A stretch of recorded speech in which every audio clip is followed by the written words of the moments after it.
So we got the beach, and if you told me the synopsis of this, or if like I don't know, if I was like a director or a producer or something like that, and somebody came out to me and said, "Okay, here's the synopsis of this episode," I say, "Are you fucking nuts? That is the dumbest thing I've ever heard." But it is surprisingly pretty effective. It's an episode where our villains go to a beach house and they go to a beach party and they sit around, sort of have a breakfast club type discussion near the end around the fire, and it's basically them just being teenagers, and it's needed. It's really needed, and it's very nice to see, and it's nice to see them still stay in character, but also interact with other kids their age, not knowing who they are. And I like how Azula is fascinated that they don't know who they are, and she probably more than anything just wants to see what she can get out of it, or who she can have more power over by doing this, or who she can torment more and feel better by doing it by. And that stuff's always fun. But even then, we get a little bit of her humanity in there, and how she's obviously sort of once in a while dipping into her real feelings, but not much. And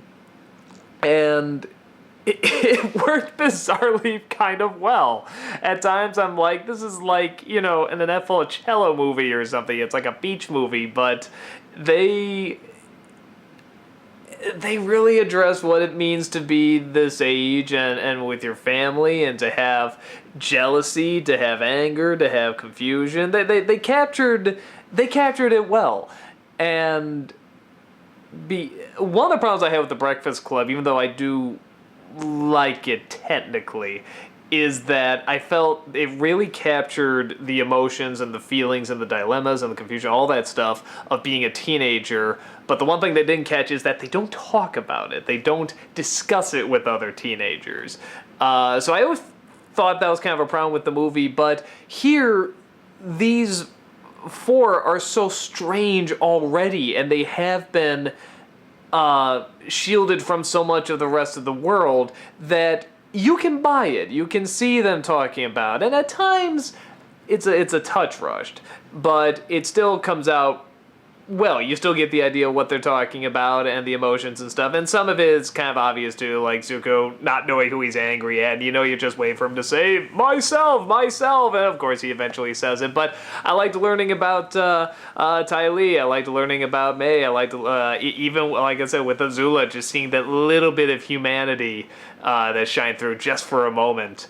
And even then, she wants to be a sibling. She wants to be a friend at times, and it's almost like she's trying to figure out the human animal, what it means to be human. And the last thing I'll say before I sign off here is something I don't usually talk about, but the sound design and the sound direction on this was really good. And I'm thinking specifically when the guy with the eye on his head, I don't know his name, but he can make stuff explode with it.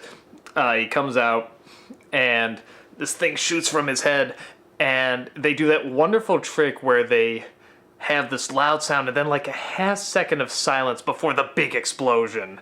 And that's surprisingly very effective. And on top of that, the sound of it coming out, it's not like a giant zoom or anything really loud. It's these very quiet little snaps, almost sort of like small fireworks.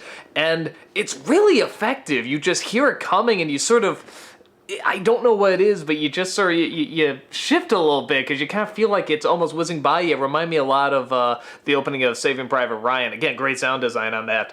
When you don't hear the bang, bang, bang from the guns, you hear the whooshing by of the bullets, and you just hear them hitting things. You hear the pings hitting off the metal, and that's enough. It feels like it's closer when you can hear something, just the slightest thing close to your ears, because sort of like when we hear a bug buzzing, you go, ah, like that. Even though it's not something big and massive, it's really close. And something about that illusion really helps, that those small sounds can actually somehow seem closer and more threatening. And I thought that was a very, very clever choice in the sound design of that. So, again, good sound design, editing, directing, all that stuff. And yeah, just an episode I would not think would have worked, but was surprisingly pretty decent. And I love seeing the characters interact. You got some of my favorite characters here, the villains. Again, I love the villains in this show, and I just love seeing them interact. I love seeing them be family and friends, and you get the feeling how they acted when they were family and friends when they were younger, but also how much time has changed. I love it when Zuko went to the old house, he looked at the picture, and he realizes how different times have, how those were different times, and he misses it, but he can't live in it, and he burns the picture in the fire, and it's a good moments, and these seem like very strong, real sort of teenage archetypes too that you see quite often, and they give them reasons why they are that way. So, surprisingly strong episode, and worked out really, really nicely. So, yeah, that's about it. See you in the next one.